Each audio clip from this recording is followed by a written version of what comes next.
এবার একদিন দুদিন করতে করতে এক সপ্তাহ মতো সময় চলে গেছে। আব্দুল্লাহ বিন হুযায়ফা শুকিয়ে গেছে, শরীরে শক্তি নাই, আর শরীর চলে না, উঠে দাঁড়াতে পারে না, দেখা যাবে মরা মরা ভাব। তখন আব্দুল্লাহ বিন হুযায়ফার খবরটা ওই সিকিউরিটিটা গিয়ে খবর দিল কোথায় রাজাকে। রুমে রাজাকে খবর হয়ে গেল, রাজা মশাই এই যে লোকটা আব্দুল্লাহ বিন হুযায়ফাকে জেলে বন্দী করা হয়েছিল, এই লোকটার একদম শোচনীয় সময়, লোকটার পরিস্থিতি খুব ভালো নাই, কখন জানি কি ঘটে যেতে পারে। এই খবর রাজা পেয়ে তার বলছে, যাও তার জন্য কিছু খাবার নিয়ে যাও, শুকরের মাংস, আর তার জন্য কিছু পান করার জন্য পানি নিয়ে যাও, মদ মিশানো পানি। রাজা কি বললো, তাকে খাবার দিবে কি, শুকরের মাংস আর মদ মিশানো, দারু মিশানো পানি, নিশা মিশানো পানি নিয়ে গেছে। ওই সিকিউরিটি নিয়ে যাওয়ার পর আব্দুল্লাহ বিন হুযায়ফার সামনে রেখেছে। আব্দুল্লাহ বিন হুযায়ফাকে বলছে, আব্দুল্লাহ তুমি খেয়ে নাও, খেয়ে নাও, এটা হচ্ছে শুকরের মাংস, এটা হচ্ছে মদ মিশানো পানি। রাজা এটা দেখাতে চাইছে, একে তো প্রলোভন দিয়ে টোপ দিয়ে বুঝলো না, সাজা দিয়ে বুঝবে না, তাহলে আব্দুল্লাহ বিন হুযায়ফাকে আমি কিছু হারাম খাবার দিয়ে তার ঈমানটাকে নষ্ট করব, তার অন্তরটাকে ধ্বংস করে দিব, এই মনে করে এই হারাম খাদ্যটা দিয়েছে। যখনই আব্দুল্লাহ বিন হুযায়ফা বলছেন, তাড়াতাড়ি আমার এখান থেকে সরিয়ে নাও, আমি রাসূলের সাহাবা, আমি আমার ফারুক রাদিয়াল্লাহু তাআলা আনহুর আদেশে আমার হাতে দায়িত্ব দিয়ে পাঠা হয়েছে, এই হারাম জিনিস আমার কাছ থেকে তাড়াতাড়ি সরিয়ে নাও, আমি আব্দুল্লাহ বিন হুযায়ফা এগুলো পান করব না, এগুলো খাবো না। বলেছে সরিয়ে নিবে, তার আগে খবর হলো রাজার কাছে, সিকিউরিটি গিয়ে বলছে, হ্যাঁ যেই লোকটা শরীর অচল হয়ে গেছিল, শোচনীয় তার অবস্থা, সেই লোকটা কিসের এমন পাওয়ার পেয়েছে, এত রাগের মৃত্যু হয়ে কথা বলছে। এবার রাজা আদেশ দিল, এবার এমন করে হবে না, আব্দুল্লাহ বিন হুযায়ফাকে বের করে নিয়ে এসো জেলখানা থেকে। কয়েদি থেকে বের করে আনা হলো। আব্দুল্লাহ বিন হুযায়ফাকে বলছে, আব্দুল্লাহ রে শোন শোন, এখানে বস, আর বললো একটা ডেগের মধ্যে, একটা কড়াইয়ের মধ্যে তেল গরম কর, তেলটা টকবক টকবক করে ফুটছে, এমন সময় বলছে আব্দুল্লাহ বিন হুযায়ফা দেখে নাও তেল গরম, এই তেলের মধ্যে ছেড়ে গলিয়ে দেব। তার আগে আব্দুল্লাহ বিন হুযায়ফাকে বসিয়ে রেখে তিনার সামনে একদম জেল থেকে কয়েদি মুসলমানকে তুলে এনে ওই তেলের মধ্যে ছেড়ে তাকে গলিয়ে দিয়েছে। যখনই গলে গেছে, আব্দুল্লাহ বিন হুযায়ফাকে বলছে, আব্দুল্লাহ তুমি শুনে নাও, তোমার এই পজিশন এটাই হবে, তোমার সাজা এটাই হবে, তোমাকে এই তেলে ফেলে গলিয়ে দেব, যেমন তোমার বন্ধুকে, কয়েদি বন্ধুকে নিয়েছে গলিয়ে দিলাম। আব্দুল্লাহ বিন হুযায়ফা সঙ্গে তিনার ঝরঝর করে চোখ দিয়ে পানি। তখন বলছে রাজা, এ আব্দুল্লাহ, কা পুরুষের মতো তুমি এখন কেন, তুমি কা পুরুষের মতো এখন কেন কাঁদছো, কেন তোমার চোখে জল কেন, তুমি কি কা পুরুষ, তুমি কি হেরে গেছো? আব্দুল্লাহ বিন হুযায়ফা বলছে, ও রোম সাম্রাজ্য রাজা, শুনে নেন শুনে নেন, আমি আব্দুল্লাহ বিন হুযায়ফা, ওই তোমার তেল গরমে পড়তে হবে এই জন্য আমি কাঁদি না, তোমার ভয় আমার ভিতরে কিঞ্চিত পরিমাণে মারতে পারেনি, তোমার ভয় আমার কাছে কিঞ্চিত পরিমাণে ক্ষতি করতে পারেনি, আমি শুধু কান্না করছি এই জন্য, আমার চোখে জল এই জন্য যে আমাকে আল্লাহ একটা আত্মা দিয়েছে, আমাকে একটা জান দিয়েছে, আমাকে একবার তেলের মধ্যে ফেললে আমি গলে শহীদ হয়ে যাব, একটা শহীদের দরজা পাবো। শুধু তা নাই, তা নাই, আমাকে যদি আল্লাহ আমার লুমে লুমে একটা করে জান দিত, বারবার শহীদ হতাম, বারবার শহীদ হতাম। সেটার জন্য কান্না করছে। আমি আব্দুল্লাহ বিন হুযাফা তোমার এই তেলে পড়ার জন্য ভয়ে কান্না করি না। আব্দুল্লাহ বিন হুযাফাকে শেষ পর্যন্ত রোম সাম্রাজ্য বলছে একে এমন করে আর হবে না, কি করতে হবে? বলে কি করবে?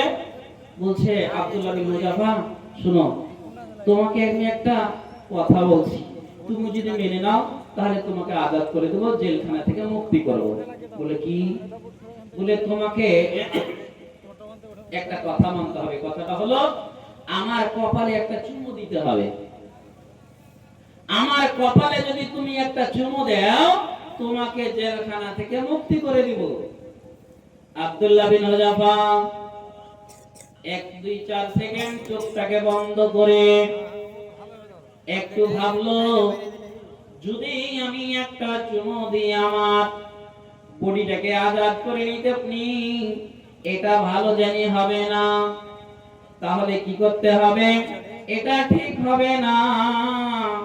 এই ভেবে আব্দুল্লাহ বিন হুযাফা চোখটাকে খুলে দেওয়ার পর রোম সাম্রাজ্য রাজাকে বলছে, রাজা মশাই আপনাকে বলছি শুনুন, আমি আব্দুল্লাহ বিন হুযাফা আপনার কপালে একটা চুমু দেওয়ার জন্য রাজি আছি, কিন্তু আপনাকেও আমার একটা কথা শুনতে হবে।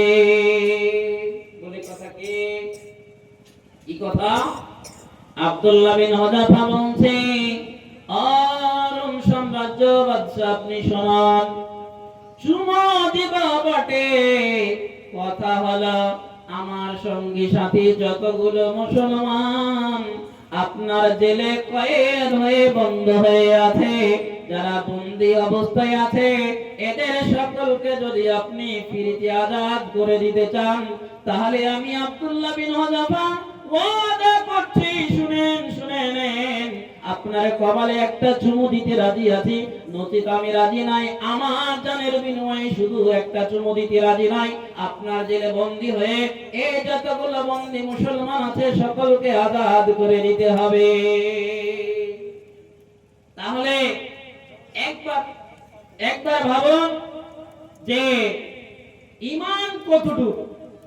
ঈমানটা ভাবলেন, ঈমান কোন পজিশনে দাঁড়িয়েছে, ঈমান কেমন অবস্থায় কোথায় আছে, একবার ভেবে দেখুন, বুঝুন। ঈমানটা একটা সাধারণ জিনিস নয়। আল্লাহ রাব্বুল আলামিন বলছেন, ইল্লাল্লাযীনা আমানু, যারা আমার উপরে ঈমান এনেছে, যা বিশ্বাস স্থাপন করেছে, যার ভিতরে ঈমানের বাতি জ্বলছে, ওই লোকটা আমার জাহান্নামে যাবে না, যাবে না। ওই লোকটা পথভ্রষ্ট নয়, ওই লোকটা ক্ষতির মধ্যে নাই। আর আল্লাহ রাব্বুল আলামিনের নবী বললেন পরিষ্কার ভাবে, কুল্লু উম্মাতিন ইয়াদখুলুনাল জান্নাতা ইল্লা মান আবা, আমার সমস্ত উম্মত জান্নাতে প্রবেশ করবে, শুধু আবা ছাড়া। বুঝলাম? ঈমানটা বুঝুন একবার। ঈমান কেমন একটা জিনিস থেকে ফলো করুন, যে একজন মুসলমানের ঈমান পরীক্ষা করবে একজন ইহুদি, একজন মুসলিমের ঈমান পরীক্ষা করবে একজন নাসারা খ্রিস্টান।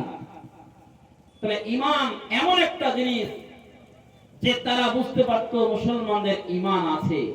মুসলমানদের ঈমানের স্পিড কত আমরা বুঝতে পারলাম যে কোথায় ঈমানটা গিয়ে দাঁড়িয়েছে। আজ আপনার ঈমান আমরা আনিনি, ঈমান পেয়েছি, যার কারণে আমাদের ভিতরে আর কিছু নেই, সব হয়ে গেছে। আল্লাহ রাব্বুল আলামিন নবী এই জন্য বললেন সমস্ত মুহাম্মদ জান্নাতে যাবে আবা ছাড়া। এবার আবাকে একটু আবাটা বুঝাই। আবা হলো যারা অমান্যকারী। অমান্য কারা করলো? রাসূলুল্লাহ সাল্লাল্লাহু আলাইহি ওয়াসাল্লামকে যারা অমান্য করেছে তারা হলো আবা, তারা জাহান্নামে যাবে, তারা জান্নাতে যাবে না।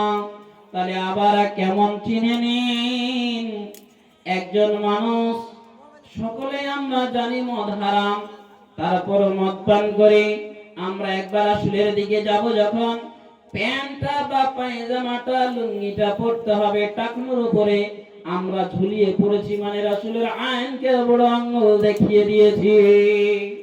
আমাদের জন্য এই সমস্ত জিনিস যেমন দেখে নিতে হবে। আল্লাহ রাসূল বলছেন কাসুসারে ওয়াতফুল্লাহা, তোমরা মুচকে ছোট করো, দাড়ি ছেড়ে দাও। আমরা দাড়িকে ছিঁড়ে নিয়েছি, মুখগুলোকে বড় রেখেছি, রাসূলকে মানিনি। এরাই হলো আবা, যারা মুখের উপরে, চামড়ার উপরে, গালের উপরে ব্লেড চালিয়ে দিয়েছে, এরা রাসূলকে ইনকার করেছে। এরা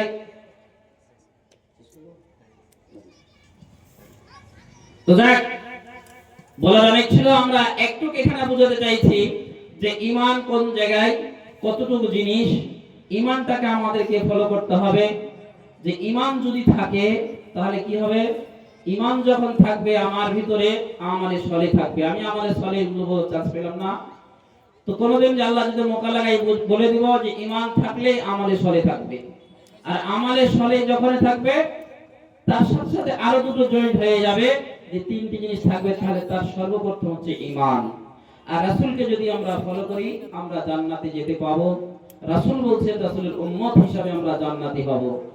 আল্লাহ রাব্বুল আলামিন যেন আমাদের সকলকে, সকল মুসলমান জাতিকে এই রাসূলের ইত্তেবা করার তৌফিক দান করুন, আমিন। আল্লাহ যেন আমাদের সকলকে, যারা আমরা বেনামাজি আছি, নামাজে আসার তৌফিক দান করুন, আমিন। আমরা সকলেই যেন ঈমান যতটুকু রাখার ততটুকু যেন রাখতে পারি, তার তৌফিক দান করুন, আমিন। ওয়া মান আলাইনা ইল্লাল বালাগ ওয়া আলাইকুম হিসাব।